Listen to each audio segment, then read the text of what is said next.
Hey guys, welcome to another Rise virtual edition. We're going to be continuing our testimony series tonight, where we've been sharing stories of our lives and how God has worked in us, and then stories from the Bible. Tonight I'm going to be doing it a little differently. My grandfather, the one who passed away a couple months ago, always would write sermons from the perspective of the Bible character, and it was amazing. And he did such a good job sharing them, and I know I am not going to do him nearly enough credit. But I'm going to try. So tonight I'm going to be doing a reading from his interpretation of the Good Samaritan, which is in Luke 10:25 through 37, if you guys would like to read that story from the text later. But yeah, I'm going to go ahead and start with that now. I never thought it would happen to me. I had traveled that road so many times. I knew it wasn't the best of areas. It was narrow and steep, and there were many places for thieves to hide, but it was the shortest way to the capital. In fact, it was really the only way I knew.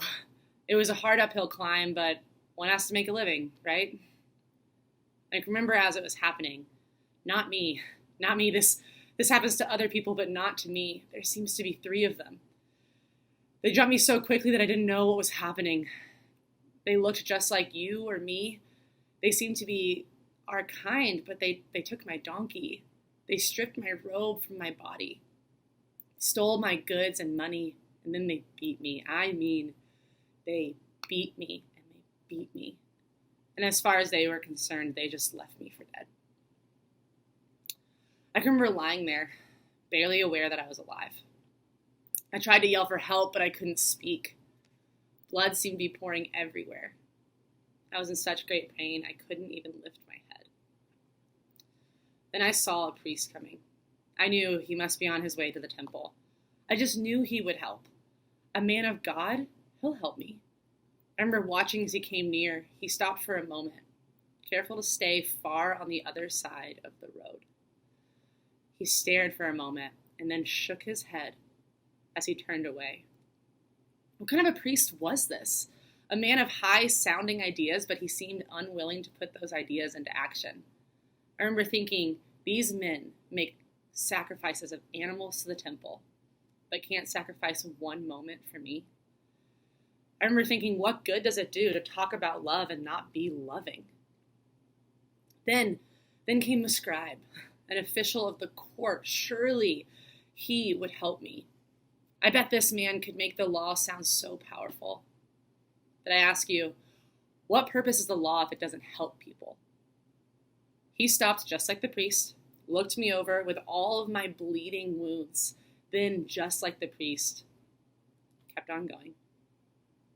What good is justice if the victims are not helped?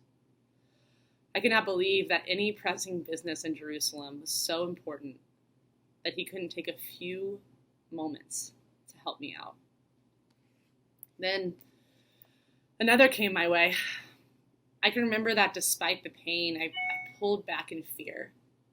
I didn't want to try to cry out. I didn't even make a sound. It was one of them. They were so strange, so different. I was afraid. I was a Samaritan, or it was a Samaritan. I never, ever associated with a Samaritan. Why? I would rather be dead than have one of those kind help me.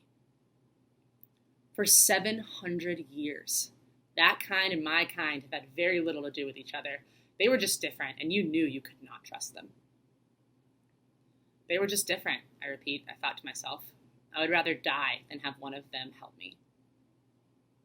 But what I learned was just the opposite of what I've been told all of my life. That priest couldn't risk getting his high and mighty hands dirty, and that scribe couldn't risk being involved. But this Samaritan, one that I had been taught to hate since childhood, he could help me. He could risk being dirty or being attacked himself. He was willing to rearrange his schedule to make a difference in my life. This man was my brother, not my enemy. I was seeing through brand new eyes. I remember laying there thinking how foolish I had been for choosing to come up that road, for not being more cautious. But now I know that the thing I was most foolish about was thinking I knew all about someone by the group they were a part of. how I made up my mind before I even met them. He bound up my wounds, not only of my body, but of my heart. I could hate this man no longer. He poured out wine from his flask for me, but more importantly, he poured out love from his heart. It cost him. He fell behind his schedule. His saddle and clothing was stained with my blood. His poor donkey was already tired and now had to carry me. When the Samaritan stopped that day and saved my life, he also helped give me a new set of eyes. I could see that when you reach out and care for another, you too can change the way they see and the way that they love. I remember as we approached that little inn, I was worried they would not let us enter. After all, this man was a Samaritan. Would they accuse him of beating and robbing me and now using this act of kindness to cover up his crime?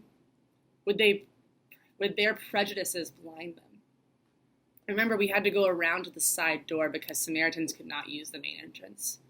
How stupid and foolish our pettinesses can be.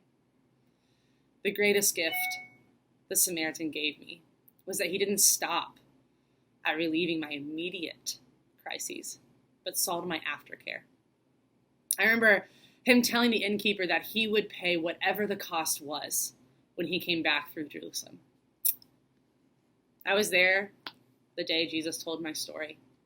I can remember the lawyers struggling with what to do in life and then answering who was the good neighbor. But I knew. It was the one who could see more than the one to be hated and rejected. The one who can see more than what is convenient or easy. It was the one who could see the sister in me. That one was the neighbor. I love you guys and I miss you guys. Hope you enjoyed this, courtesy of the late Bow Wow. And I hope that throughout our lives right now, even though we are stuck inside, we can figure out how to be that good neighbor, how to be loving and caring to people, even when maybe it's not what's easiest, what's most convenient for us. Hope to see you girls on Tuesday at Bible study. Guys, reach out to Willie for your Bible study this week. And we're going to do a movie night again on Wednesday. So love you guys all a lot, and I will see you soon. Bye.